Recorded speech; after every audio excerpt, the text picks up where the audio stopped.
impeachment. Yung mga pro-ERAP noong impeachment trial sa Senado, they were punished during the next midterm election. So may ano yun naiisip din ng mga senador yun.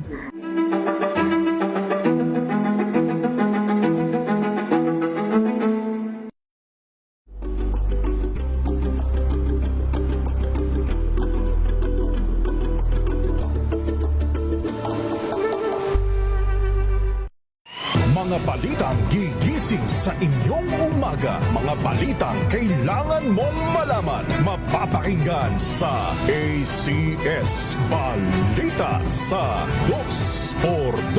Kasama sina Anthony Taberna at Jerry Baha. Lunes hanggang Biyernes. Angel po si Angelo Palmona sa giiwan sa inyo na isang magandang umaga. Maraming salamat. Life goes on! Nine, good morning, Lakay! Good morning, Sister Ann. At good morning. Magandang mainit na umaga. Angel po si Angelo Palmona sa giiwan sa inyo na isang magandang umaga. Maraming Sa salamat. Pilipinas, una sa Pilipino. Alamin ang mga maiinit na isyung pambayan, mga balitang kailangan mong malaman, usapin sa pamahalaan, politika, ekonomiya at kabuhayan. Ito ang mga dapat mong malaman, pakialaman at pag-uusapan dahil kayo ang tinig ng mamamayan dito sa Damdaming Bayan. Live sa DZRH Radio, DZRH TV at DZRH Digital. Kasama sina Lakay, Deo Macalma at Elaine Apit. Araw-araw, Lunes hanggang Biyernes. Damdaming Bayan.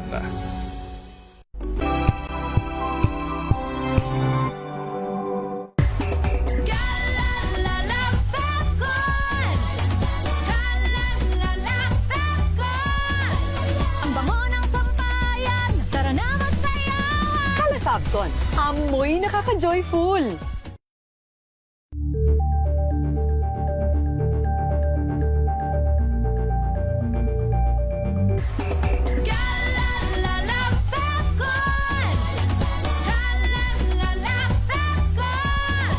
Ang bango ng sampayan, tara na magsayawan! Kalafabton, amoy nakaka-joyful. Sa lahat ng bagay, simula pa lang, siguraduhing max protection na. Kasi pag kulang ang proteksyon, baka madaling masira. Sa ngipin, dapat may max protection din. Max sa alaga ng Unique Toothpaste. With Max Protect Formula, help stop cavities before they start, while keeping breath fresh. Try Unique Maximum Fluoride Protection.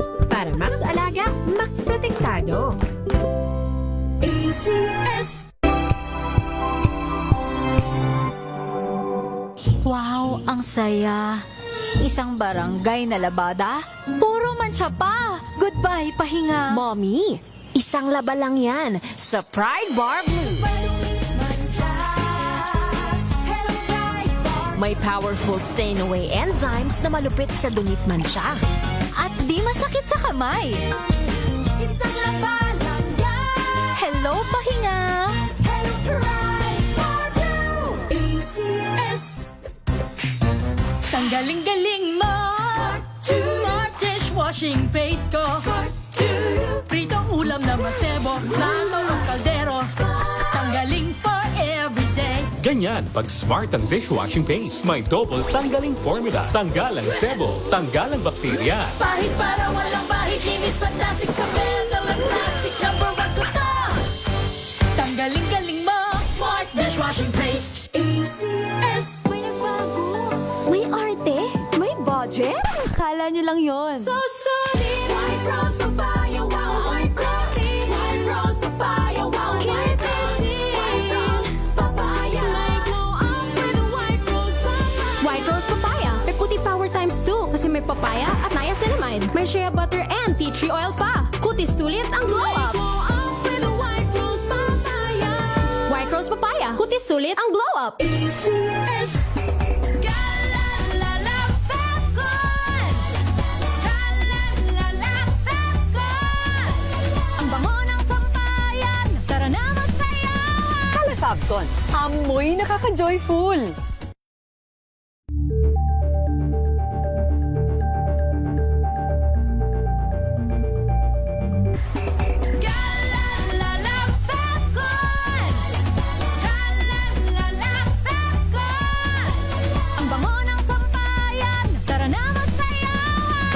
Hilton. Amoy nakaka-joyful!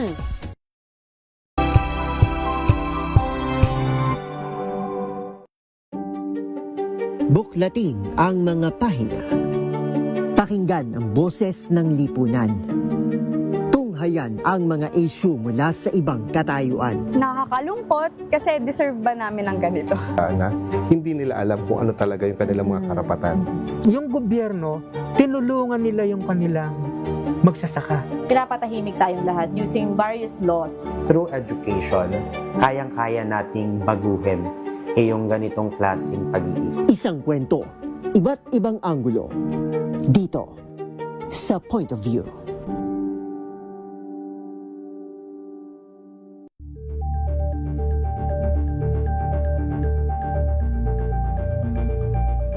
Tambalang Anthony Taberna at Jerry Baha ang gigising sa inyong umaga dahil lalatay ang humahagupit na diskusyon at komentaryo Lunes hanggang Biyernes sa 2x2.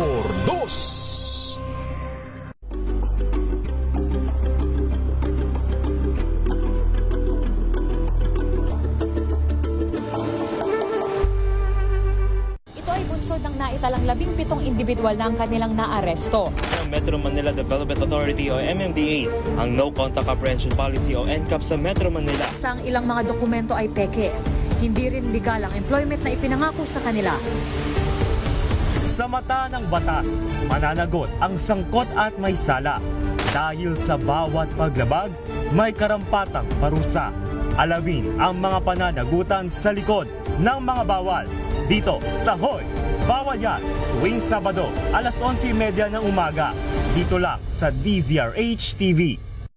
Good Better News. Una sa Pilipinas, una sa Pilipinas. NBS, Trending and Viral Show. Nakahandang sa ating balitan mga kaibigan sa Rapido Hataw. Public Service Hour. Siyempre pa, una sa Pilipinas. Una Ayan sa... ang kabuhanan din pala tuntunan ng break time. Sabay niyo na po ang mga balita at talakayan sa Balansyado. Maraming salamat. Tumunog na ang gandingan para sa kalikasan. Ang nagkamit ng parangal bilang Best News Anchor ay walang iba kundi si Angelo Palmones ng Magandang Umaga Pilipinas, DZRH Radio 666 kHz.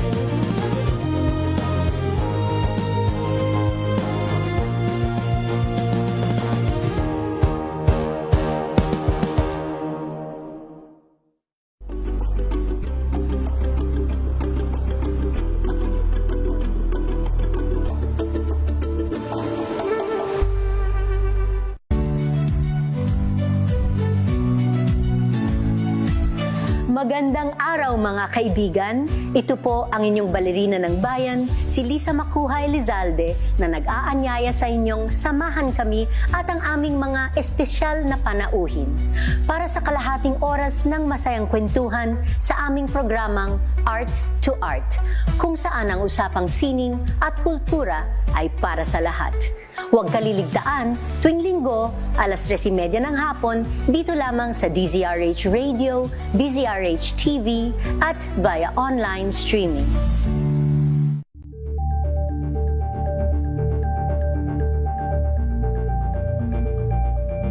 We've got you covered. From the hottest hit.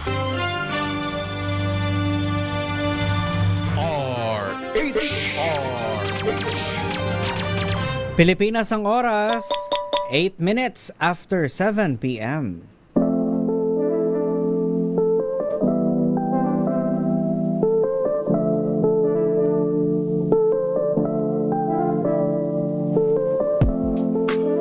Magandang gabi Luzon, Visayas at Mindanao. Good evening Metro at Mega Manila. Ngayon ay huling Sabado na ng buwan ng Hunyo. At akalain mo nga naman, patapos na agad. Hindi naman, halfway through na tayo ngayon ng taong 2026. Parang kailan lang pinag-uusapan natin paano ba maa-achieve ng tama yung ating mga New Year's resolution. 'Diba? Pinag-uusapan natin paano ba natin gagawing productive yung pag-uumpisa ng pagsisimula ng taong 2026. Tapos ito na ngayon, malapit na matapos ang June. Mag-July na. Ba, konting kembot na lang at tatanggap na ulit tayo ng bonuses. At ready na naman ulit tayong kumain ng napakarami dahil sa kaliwat ka ng mga handaan mula sa mga year-end parties, dinner with your friends, at of course yung pagdiriwang natin ng New Year's Eve. Pero may iba ako sa nakalipas na mga buwan, especially doon sa yung mga bagong pasok pa lamang sa kanilang trabaho or kakalipat lang nila ng trabaho ngayong taon. Kamusta ba yung inyong pagtatrabaho? Nakapag-adjust na ba kayo sa behavior, sa mga ugali ng inyong mga kasamahan? Nakilala nyo na ba sila ng lubusan? Doon sa mga stay strong sa kanilang mga work, taon na ang binibilang sa kanilang, taon na yung kanilang nagugol sa kanilang pagtatrabaho. Ano na bang bansag sa inyo ng inyong mga colleague?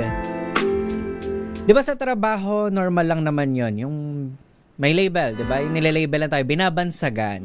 Yung ganong hong label. Di ba nariyan yung may mga workmate tayo na nonchalant lang, tahimik lang sila dyan sa isang tabi, pero nagtatrabaho naman sila ng maayos. Nandyan yung taga-HR na kinatatakutan ng lahat. Meron din namang taga-HR din, pero siya yung HR employee na pagkukwentuhan mo, 'di ba, ng yung mga sama ng loob, or hindi siya yung kumbaga taga-HR na hindi ka matatakot mag-open up or magsumbong, 'di ba? Meron din diyan yung mga kalad Karen na mga katrabaho. Sila yung mga nagiging ka-close natin, 'di ba, sa overtime, 'di ba? Kapag matagal na tayo sa ating pagtatrabaho, sila yung mga nakakwentuhan natin, sila yung mga madalas nating inaaya sa cafeteria o kaya naaya natin lumabas para bumili ng kape. Meron din diyan yung maingay all the time. Parang hindi na uubusan ng enerhiya kahit na 9 hours o higit pa yung kanilang trabaho. Meron din dyan yung napakasipag magbaon. Yung tipong inaabangan natin kung ano yung baon nila o ano yung ulam nila for this day. Minsan pa nga tama na hinuhulaan na natin, 'di ba? Minsan masaya pa tayo kapag tama yung hula natin kung anong ulam nila. At of course, nandyan din naman yung mga hindi natin trip, 'di ba? Yung mga tao na hindi natin kaugali o hindi natin kasundo. Minsan nagka-clash yung mga idea. Kaya minsan nalalabelan natin sila as someone na bossy. O kaya tinatawag natin sila, siguro sila yung bida-bida. Ganyan. Diba? Iba-iba yan eh. Minsan positive yung bansag natin sa kanila. Minsan negative yung label. Minsan naman both. Diba? Parang balance lang. And I think wala namang masama doon. Kasi nakadepende talaga yan sa kung paano natin sila nakikita.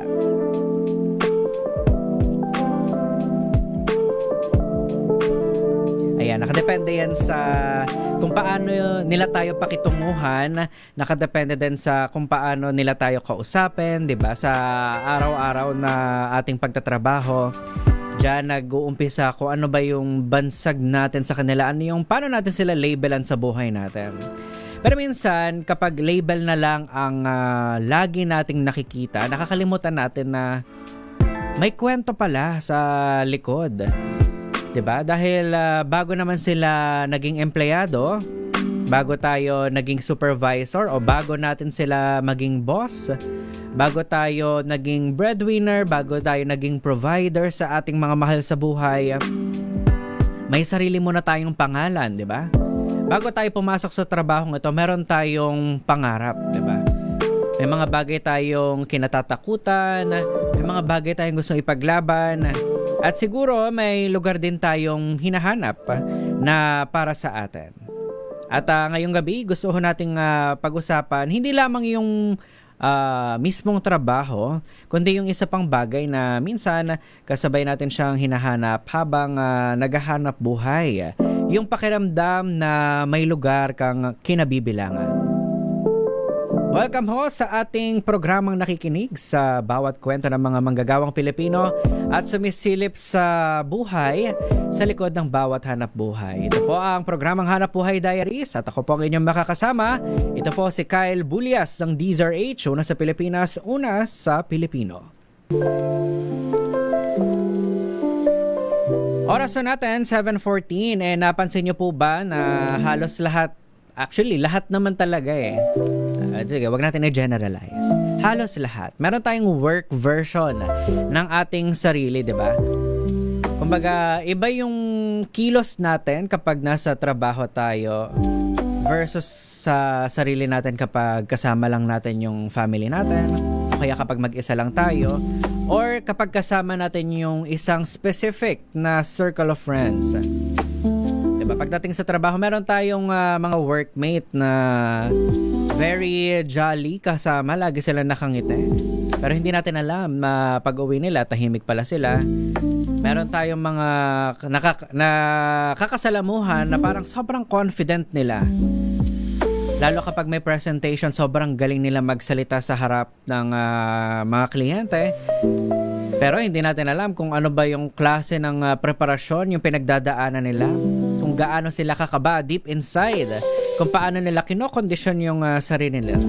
Meron naman dyan yung komedyante, di ba, sa ating grupo, yung laging nagpapatawa sa atin, pero mag-isa lang sila sa buhay. Diba? Marami pala silang iniisip.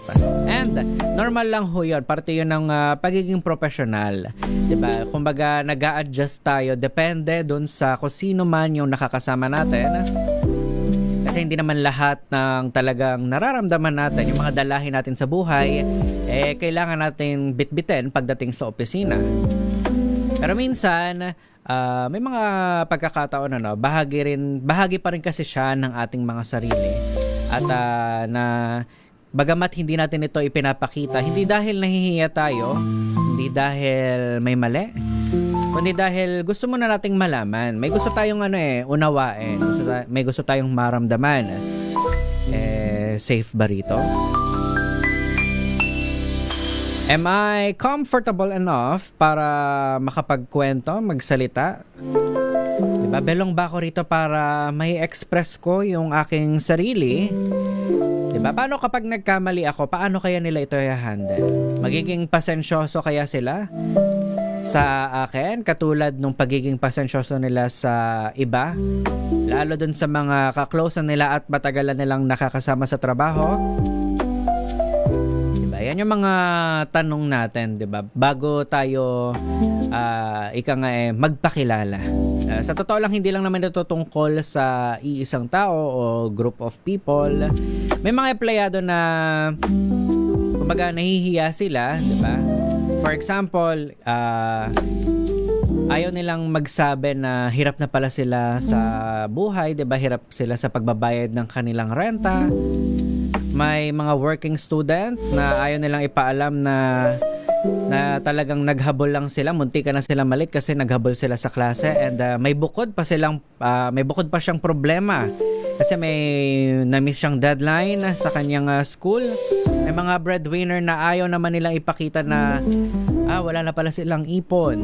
May mga bagong empleyado na pilit na kumbaga minomodulate nila yung boses nila. Gusto nila kapita-pitagan yung paraan ng kanilang pagsasalita kasi ayaw nilang marinig ng kasamahan nila yung punto na meron sila kasi hindi sila galing o lumaki sa Metro Manila.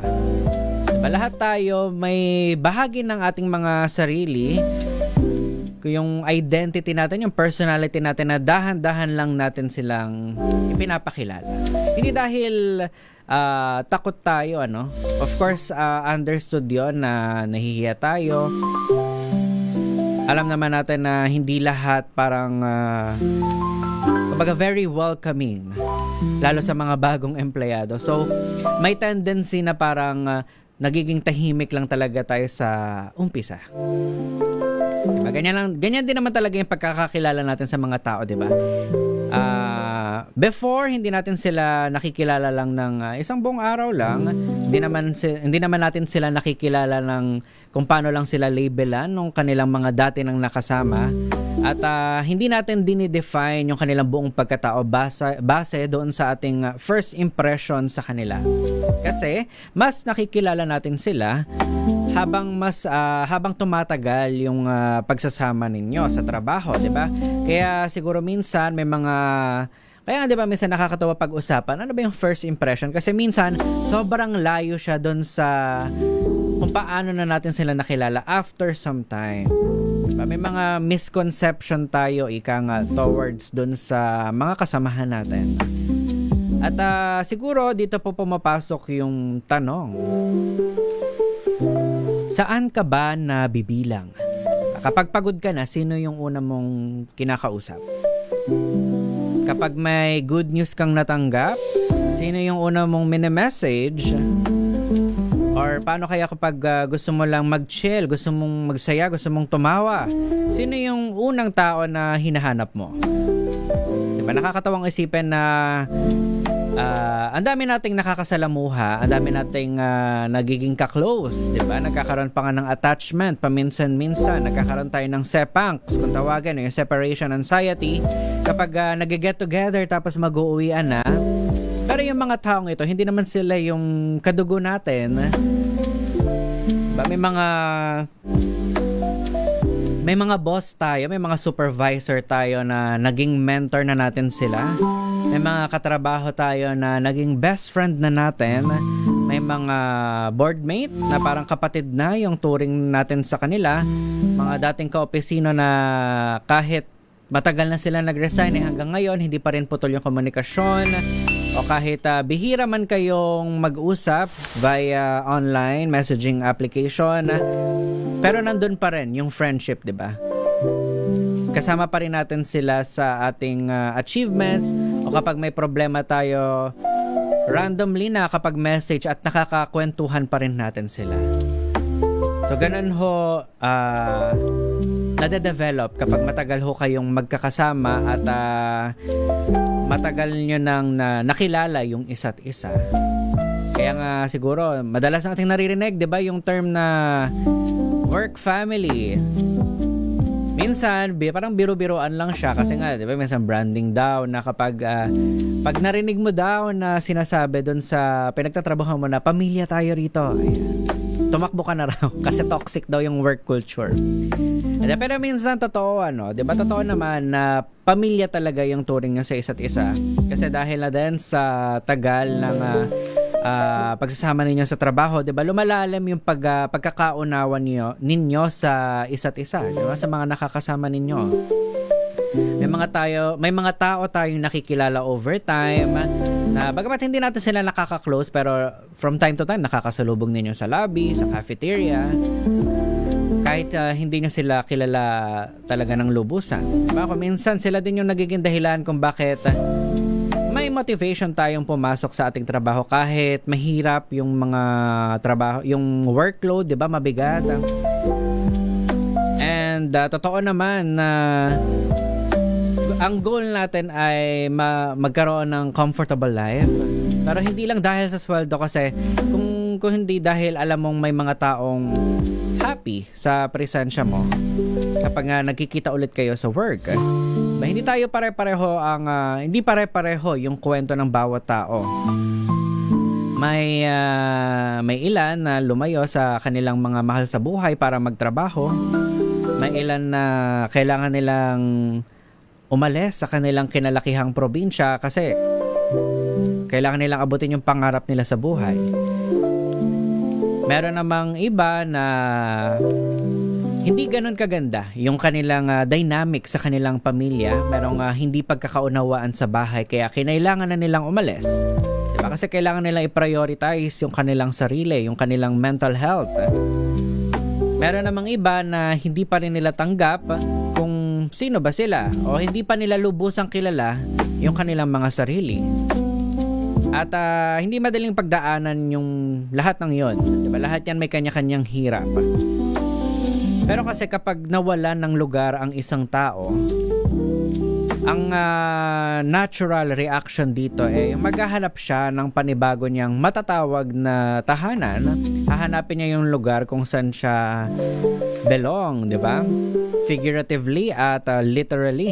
Minsan yung inuupahang apartment, minsan kahit okay naman yung kanyang trabaho pero hindi niya maramdaman yung belongingness, di ba? Aalis at aalis pa rin yan. Minsan sa isang grupo na magkakaibigang sabay-sabay kayo ng pangarap pero over time hindi mo mamamalayan magkakaiba na pala kayo ng tinatahak, di ba? So doon natin nare-realize na hindi naman pala lahat ng pamilya dahil lang pareho kayo ng apelyido. Diba?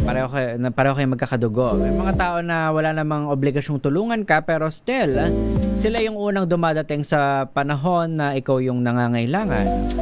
May mga tao na hindi mo kadugo pero sila yung unang magtatanong sa'yo kung okay ka lang ba? Kamusta ka na? Ano na bang bago sa'yo? May problema ka ba?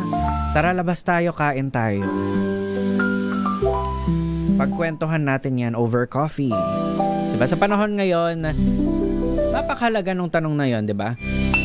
Sa dami ng responsibilidad, sa dami nung deadlines na tinatrabaho natin, yung mga expectation, minsan unrealistic pa nga.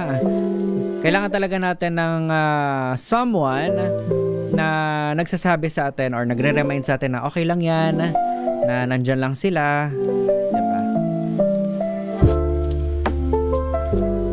Alam nyo, kapag pinag-uusapan natin yung hanap buhay, syempre unang-una dyang pumapasok sa ating isipan yung income, sweldo, promotion, overtime, ano ba yung mga benefits, leave credits, ano pa ba? Maraming pumapasok sa atin, pumapasok sa ating isipan. Pero siguro may isa pang bagay na ibinibigay yung trabaho. May mga perks pa rin tayo nakukuha sa trabaho na hindi nakasulat sa kontrata. Yan yung mga tao na nakikilala natin at nakakasama natin. Diba? May mga taong ipinaparamdam sa atin na hindi tayo nag-iisa sa mundong ito. Diba? May mga tao na nagpapaalala sa atin na mahalaga tayo. Diba? May ambag tayo sa kanilang buhay. Hindi tayo parang halaman lang sa gilid. May mga tao na hindi tayo kilala noon, pero ngayon, diba, bahagi na tayo ng kanilang yung mga mahalagang chapter sa kanilang buhay. So, yun din siguro yung dahilan kung bakit mahalaga yung respeto, yung ma-earn natin yung respect ng isa't isa. Yan yung perks na wala sa kontra. Kasi syempre, along the way, hindi lang naman yung memories na makukuha mo from your friends or yung mga katrabaho mo na overtime, naging best friend mo na may mga lessons din yan, diba? Doon sa bawat challenges na kakaharapin nyo both. Ayan, yan yung mga lessons. May mga lesson kayo na makukuha.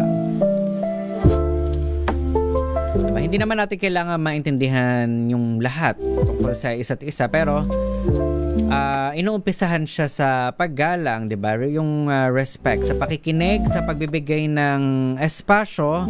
Kasi minsan, enough na yun para sa iba. Enough na yung may space para sa kanila. Na maramdaman nila na kasama sila, na belong sila. So ayan, matatapos na po ang buwan ng June. Marami na po tayong napagdaanan, marami na po tayong nakilalang mga tao sa buhay natin. Iba't ibang kwento na yung narinig natin at iba't ibang pananaw na yung natutunan natin mula sa iba. At siguro may isang bagay na pwede tayong mapagkasunduan, ano?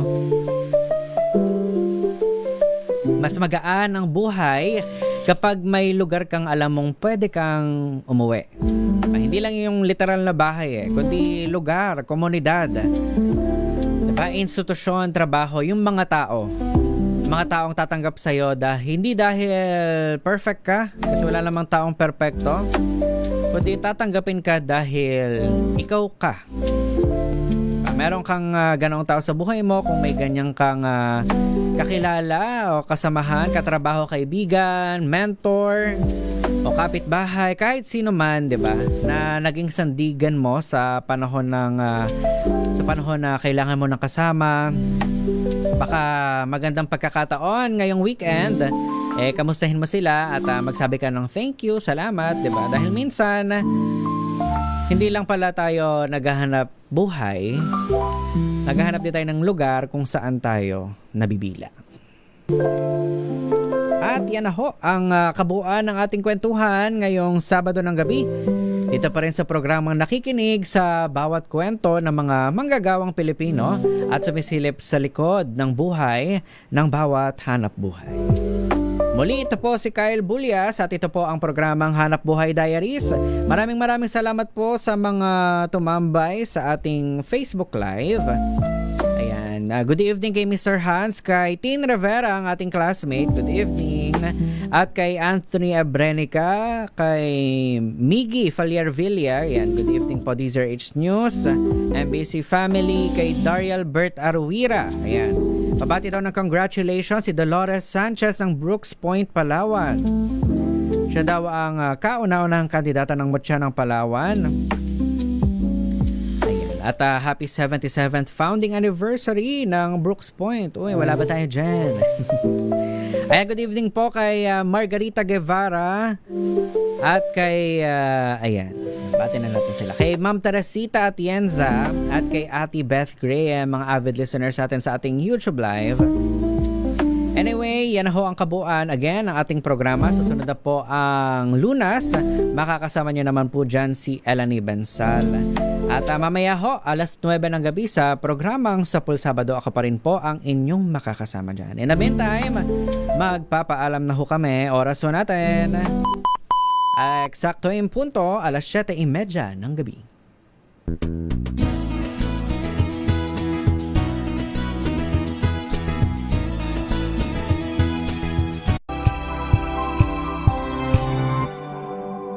Curious ka ba sa maraming bagay? Kami na ang bahala dyan. Aalamin, tutuklasin at bibigyang linaw namin ang mga katanungang bumabagabag sa inyong isipan. Sa programa kung saan ang bawat sagot ay